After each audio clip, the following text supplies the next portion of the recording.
Rights இருக்கு. சட்டையில இருக்கு நீங்க கை வைக்கிறீங்க. அதிகார மேல எப்படி நீங்க கை வைக்கணும்? எப்படி நீங்க கை வைக்கணும்?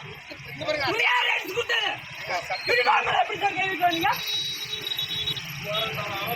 சார் என்ன அரசு பண்றீங்க? நான் கலெக்டர் போய் பார்க்கணும். கலெக்டர் போய் பார்க்கணும். அவரு தலை சொல்லுப்பா. போலீஸ் வந்தா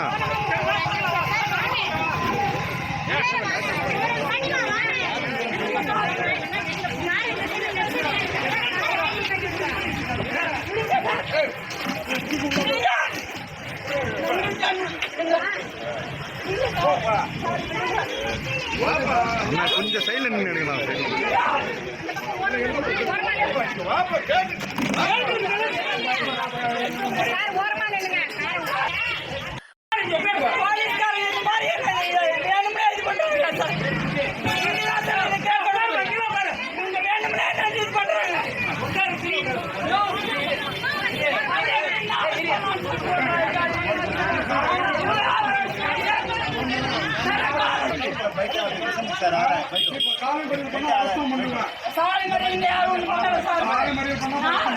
ப்ராப்பரான ரிப்போர்ட் கொடுத்துருக்கேன்.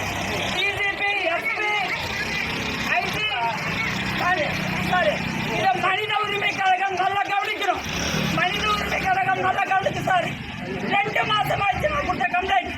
இதுவரையும் எந்த ஆக்ஷனும் இருக்குதா? நான் ப்ராப்பரா கலெக்டருக்கு போன வாரம் வந்து ரிப்போர்ட் கொடுத்தேன். அக்டோபர் 21ஆம் தேதி நடந்த சம்பவத்துக்கு இதுவரையும் போலீஸ்காரங்களும் யாருமே நடவடிக்கை எடுக்கல. நான் ப்ராப்பரா எல்லாருக்கும் ரிப்போர்ட் கொடுத்துருக்கேன். அப்படி இருந்தும் போலீஸ்காரங்க என்ன வலிக்கட்டாயமா சட்டையை பிடிச்சி எடுத்து இவ்வளவு சம்பவங்கள் பண்றாங்க. நான் ப்ராப்பரா எல்லாருக்கும் ரிப்போர்ட் கொடுத்துருக்கேன். என்ன ஊர் நீங்க? எல்லா டாக்குமெண்ட்டும் என்ன ஊரு? என்னோட ஊர் ஸ்ரீபுரம் தான். எல்லா டாக்குமெண்ட்டும் என்ன சம்பவம் நடந்தது? என்ன நீங்க பாத்தீங்கன்னா போன வாரம் வந்து ரிப்போர்ட் நடந்துச்சுன்னு தெளிவா சொல்லுங்க. போலீஸ்காரன் வந்து மிஸ்டர் சரண்ராஜ் அண்ட் அவரோட தம்பி சத்யமூர்த்தி 2 பேரும் நில தகராறுல எங்க அப்பாவை அடிச்சிருக்காங்க. நான் ப்ராப்பரா ரிப்போர்ட் கொடுத்துருக்கேன். ஆனா போலீஸ்காரங்க நடந்த சம்பவத்தை மறைச்சி ஆனா அவங்க சொல்றதான் நியாயம் சொல்லிட்டு பேசிட்டு இருக்காங்க. இது வந்து நான் சொல்ற வழக்கை வந்து மாத்தி கூட போடுவாங்க. அவங்க 2 மாசமா நானும் பொறுமையா ரிப்போர்ட் கொடுத்துருக்கேன். 2 மாசம் ஆகிப்போச்சு.